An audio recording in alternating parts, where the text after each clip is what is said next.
8h13, la grande interview CNews Europe 1 avec Éric Coquerel ce matin. Bonjour Éric Coquerel. Bonjour. Député La France Insoumise, président de la commission des finances de l'Assemblée nationale. On va parler de la dette, on va parler du budget, évidemment, et on va balayer tous les sujets d'actualité. Je voulais vous entendre tout d'abord sur la canicule.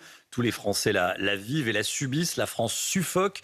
Des personnes âgées souffrent, des handicapés, des enfants souffrent, avec des chaleurs records, y compris la nuit. Et chez LFI, vous dites que la climatisation n'est pas la solution. Est-ce que vous n'avez pas le sentiment d'être un peu à côté de la plaque ? Oui, on n'a pas dit ça comme ça. Pour commencer, on explique que climatiser tous les logements n'est pas la solution. Voilà. Bien évidemment, aujourd'hui, vu la situation, vu qu'on n'a pas pris de mesures pour faire face au dérèglement climatique, pour adapter, on en est maintenant à uniquement prendre des mesures pour rafraîchir, c'est-à-dire pour réparer les choses. On va y venir après.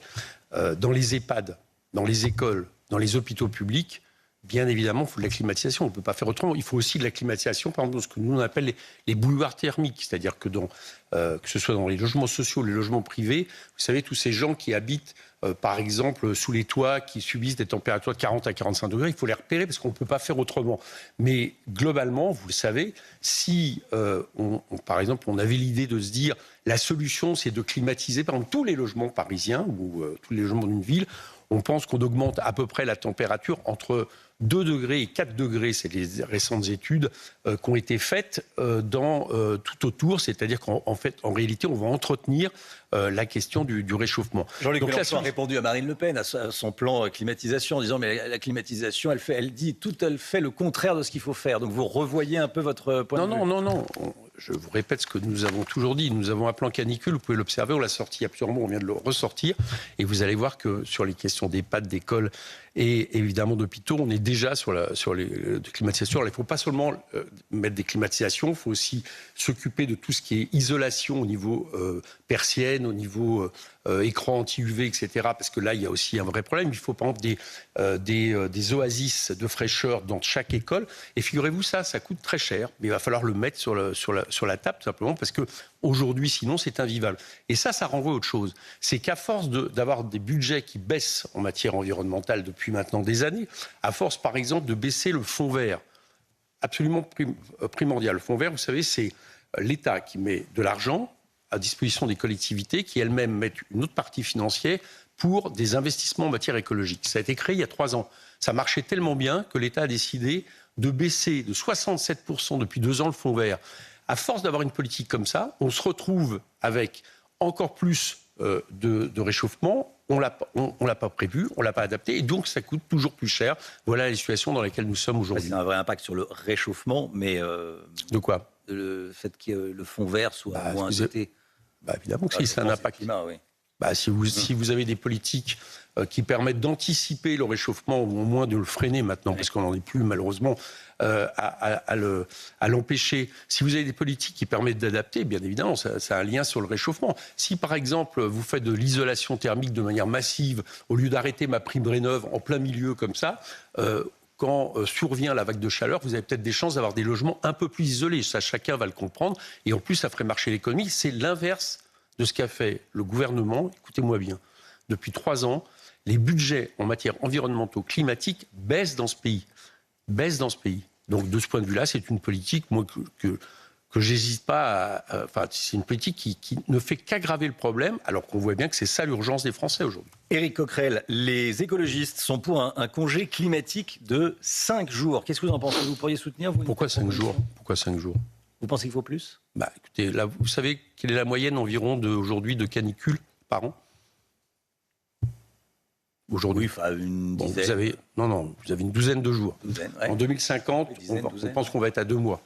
Donc il faut s'arrêter de travailler pendant 2 mois ? Non, c'est pas ce que je veux vous dire. Je pense qu'il faut un droit de retrait climatique, c'est-à-dire qu'aussitôt que vous êtes dans des conditions de travail qui excèdent 33 degrés, soit vous pouvez faire du télétravail, soit si vous ne pouvez pas faire du télétravail, effectivement, vous avez droit à un droit de retrait climatique et avec au moins une réduction du temps de travail, par exemple, par jour. Tous les gens qui aujourd'hui sont forcés de travailler dans des conditions absolument dantesques et évidemment dangereuses pour les santé comprendront ce genre de préoccupation. Et ça aussi... Financé par qui ?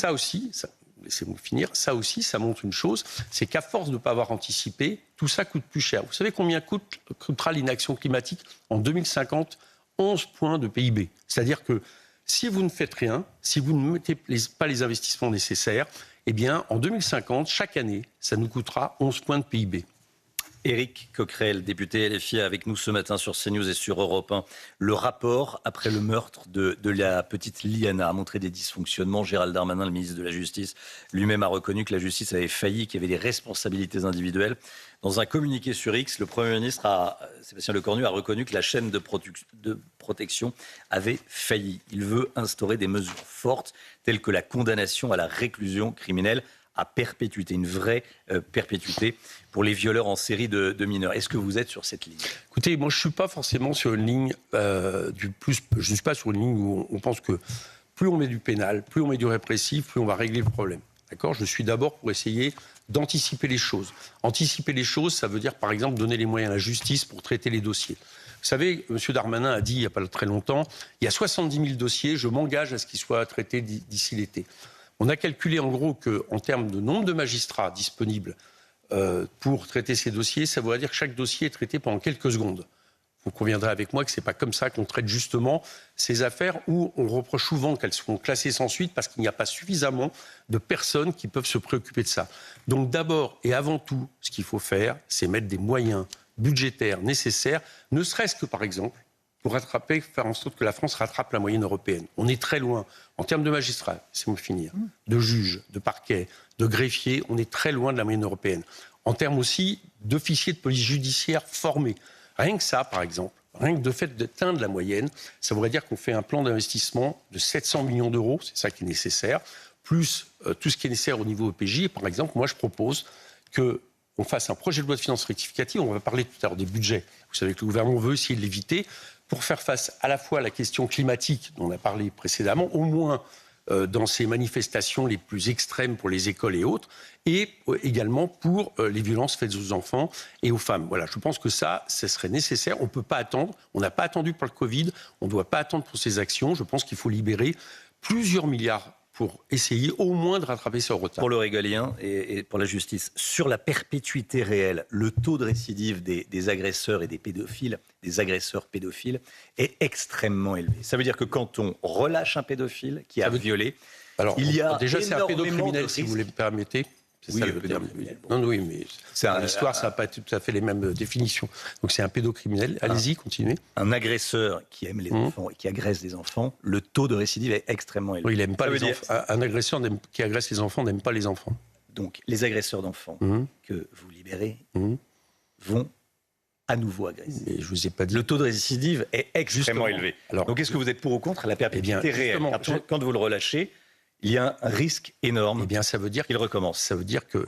Alors donc vous préconisez quoi, la peine de mort ou moi je ne préconise rien du tout, c'est vous, le politique. Justement, ça veut dire qu'une fois qu'on a traité la peine de quelqu'un qui se retrouve dans une situation, déjà il y a un suivi nécessaire, absolument drastique, de ce qu'il fait, de où il va. Je vais vous donner un exemple précis, vous allez bien comprendre.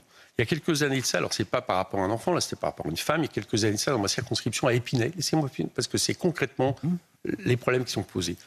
Vous avez une personne qui a commis un féminicide. Cette personne n'avait pas le droit d'aller à Épinay, d'accord ? Tout simplement parce qu'elle devait être à distance de la femme qu'il avait déjà maltraitée pendant des années.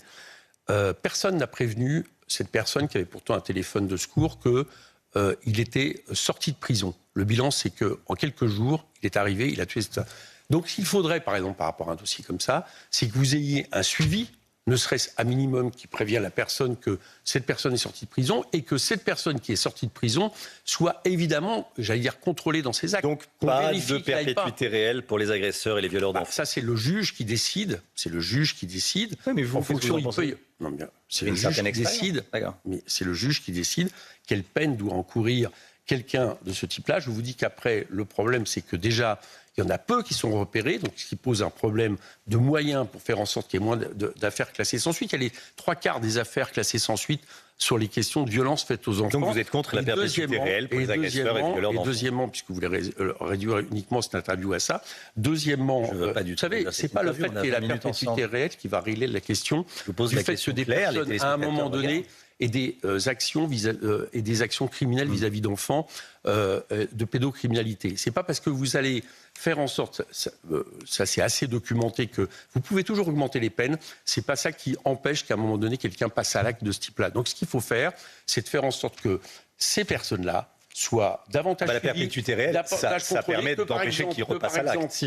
Par exemple, on ne les retrouve pas auprès d'enfants dans des écoles, dans des centres de loisirs, etc. Donc ça veut dire qu'il faut y avoir un suivi beaucoup plus important, plaider pour le psy de la société. Bien sûr, un suivi, quand je dis suivi, ça veut dire également de contrôle, et ça veut dire empêcher, par exemple, d'être au contact des enfants. Ça, absolument, c'est nécessaire, et ça, vous voyez bien que ça renvoie à des problématiques de moyens. La France affrontera la Norvège ce soir à 21h en Coupe du Monde de football. Compte tenu de l'horaire de cette rencontre, est-ce que vous craignez des débordements comme lors du sacre du PSG en Ligue des Champions ? Éric Coquerel, invité de la grande interview CNews Europe. Non, sauf quand c'est mal préparé. Écoutez, ce que je veux dire par là, c'est qu'à force de craindre des débordements, de mettre des forces de police un peu partout, qui ont à certains moments, c'est pas la faute des forces de police, c'est les ordres qu'on leur donne. Moi, j'ai assisté le soir du match Paris-Saint-Germain, où on sait qu'on s'est retrouvé dans des gestions de maintien de l'ordre, un peu comme les manifestations sociales, où pour un oui, pour un non, tout d'un coup, vous avez des charges de policiers, y compris sur des gens qui n'ont absolument rien fait, par rapport à une infime minorité de personnes. Donc vous dites qu'il faut mettre moins de policiers ? Non, je dis que, par exemple, les villes qui sont bien inspirées, par exemple Saint-Denis, le fait, dans ma circonscription, c'est celles qui préparent des fan zones, vous voyez, dans lesquelles on peut faire la fête, dans les fêtes, on peut regarder ensemble les matchs, ça se passe très bien. Voilà, on ferait mieux là aussi de faire en sorte de considérer que, après tout, manifester, y compris tard, parce que vu le décalage horaire, dans les rues pour supporter toute l'équipe, voilà, c'est festif, c'est agréable, et de pas toujours regarder ça avec uniquement un angle répressif qui fait que, j'allais dire, non seulement on ne prévient rien, non seulement on ne règle rien, mais par contre, en général, on gâche la fête. Donc je trouve que, par exemple, si vous voulez mon avis, que les villes organisent des fan zones de ce type, c'est beaucoup plus efficace. S'il suffisait d'organiser des fan zones, qu'il n'y ait pas de violence, ça se saurait. La question du coût de ces violences à répétition, qui doit payer quand il y a des dégâts ? C'est à l'État de payer aux Français ? Qui voulez-vous qui paye ? Comment, je ne comprends pas tellement la question. Mais attendez, excusez-moi. Quand un voyou se fait arrêter après avoir brisé un abribus, oui, d'accord. Est-ce qu'il doit payer ou pas ? Non, mais qu'est-ce que vous proposez comme solution ? Que les gens n'aillent plus dehors, on n'est pas dans un débat. Fassent la fête, etc. Non, mais attendez, ça m'intéresse parce qu'on est dans une société aujourd'hui où, en réalité, les Français veulent de la responsabilité individuelle. Pas ce que dites les Français, dites que je vous dis, peut-être vous, que la manière dont vous les interprétez, mais ça, c'est la vision CNews. Donc, je vous dis simplement, peut-être qu'il faudrait peut-être considérer de manière différente, et vous verriez que les problématiques seraient inversées par rapport à ce qu'on vit aujourd'hui. Donc vous êtes contre le principe du casseur-payeur ? Le casseur-payeur, vous savez très bien comme moi qu'à un moment donné, vous arrêtez quelqu'un, vous n'avez absolument pas le souci de sa solvabilité. Donc c'est pas la solution pour que les personnes qui ont subi des casses soient payées. Je peux toujours vous dire, pour vous faire plaisir, oui, le casseur-payeur, si vous avez quelqu'un qui gagne 2 000 € par mois et qui se retrouve accusé, alors déjà faut-il vérifier, parce que la plupart du temps, on n'arrête pas forcément les gens qui produisent ces casses, et ça renvoie à la manière de gestion de maintien de l'ordre. Non, regardez les rendus des tribunaux. Quand tout est filmé, il y a peu de doute. Oui, le problème, c'est que ça se passe rarement comme ça et que les personnes arrêtées sont rarement les bons. Mais bon, ça, c'est une manière de gestion du maintien de l'ordre, justement, qui renvoie. Mais vous savez très bien que c'est pas comme ça que vous réglerez la question. Donc, moi, je vous dis, pour faire en sorte qu'il y ait moins de casques, pour faire en sorte qu'il y ait moins de violence, déjà, arrêtons d'amplifier celle-ci, parce qu'en général, on a eu l'impression que sur le soir du match du Paris Saint-Germain, on était les seuls en Europe à avoir ce genre d'événement. Ça a été documenté, il y a énormément de matchs qui se terminent comme ça ailleurs, mais surtout, faisons en sorte d'anticiper les choses. Encore une fois, je vous le répète, quand c'est anticipé, ça se passe très bien. Voilà, en Seine-Saint-Denis, ça se passe très bien pour employer tous les matchs qui sont regardés dans la joie avec les supporters des différentes équipes. Éric Coquerel, l'invité de la grande interview CNews Europe 1 ce matin.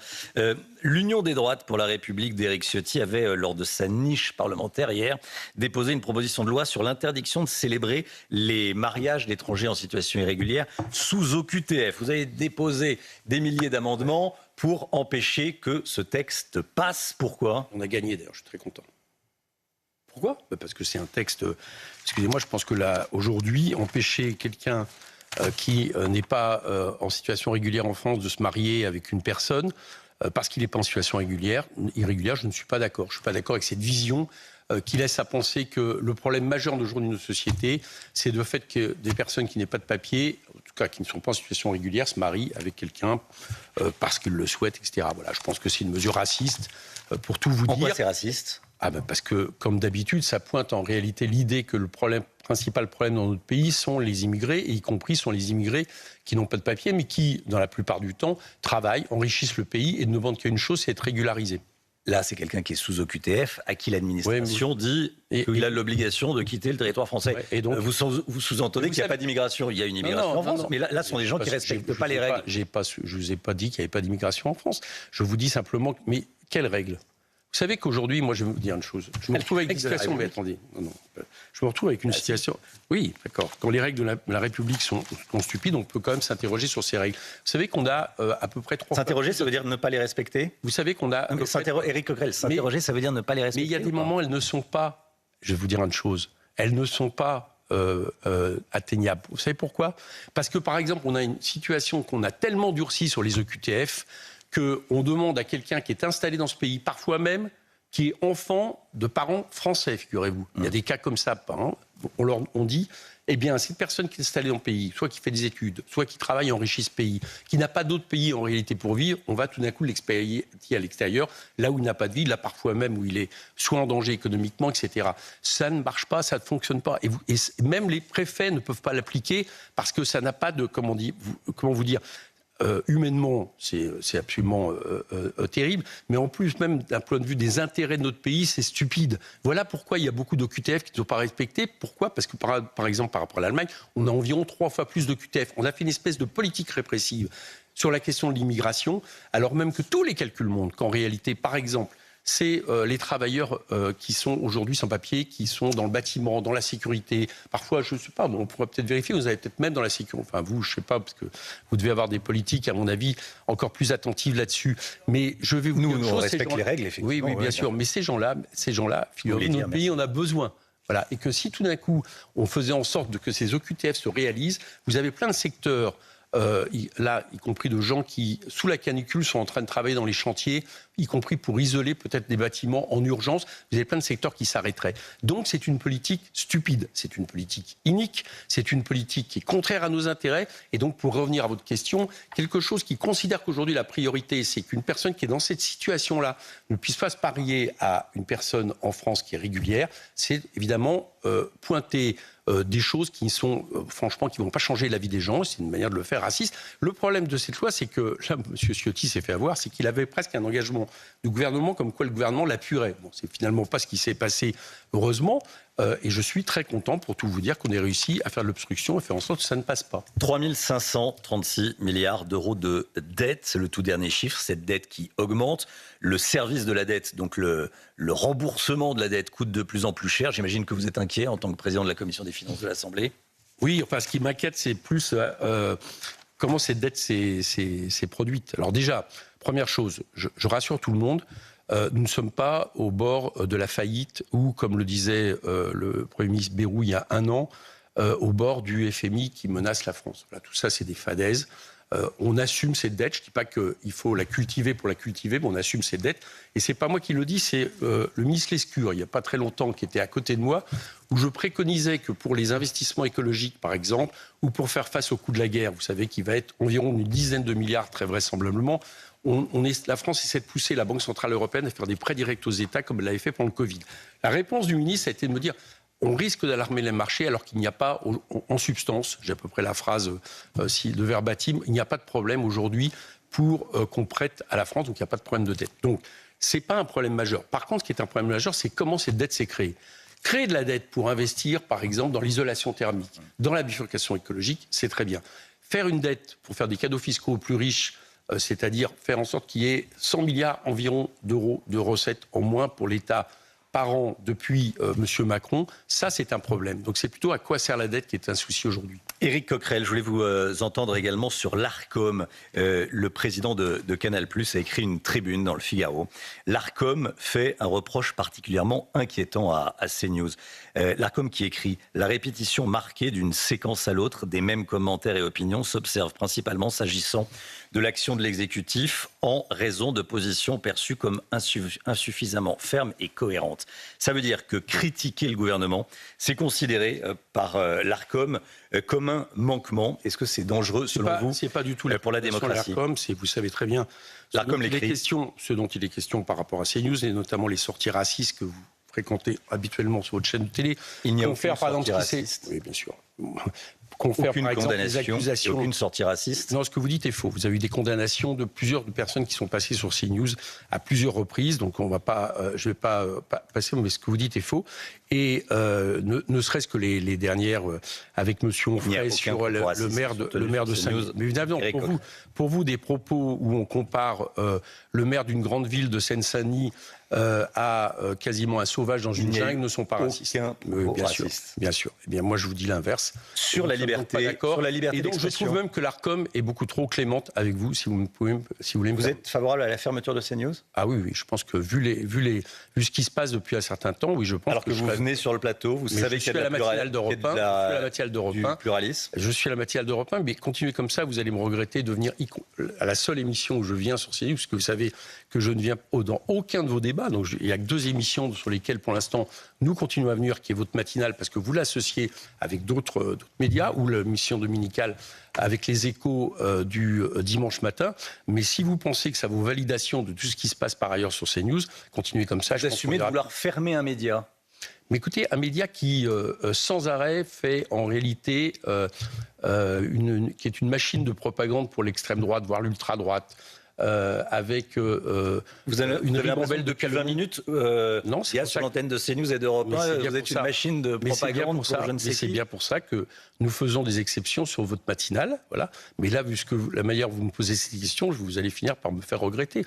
Je vous le dis, tout ce que vous sortez par ailleurs, y compris sur des faits souvent soit gonflés, soit même imaginaires, avec des choses qui ne font que monter les Français les uns contre les autres et qui produisent une vision de la société, une vision raciste, je pense que vous faites le lit de l'extrême droite, oui. En permanence. Je m'inscris totalement. C'est ce que veut d'ailleurs M. Bolloré. Face à ce que vous avez dit, bien sûr. Merci en tout cas d'être venu, Éric Coquerel, et à bientôt. Bonne journée.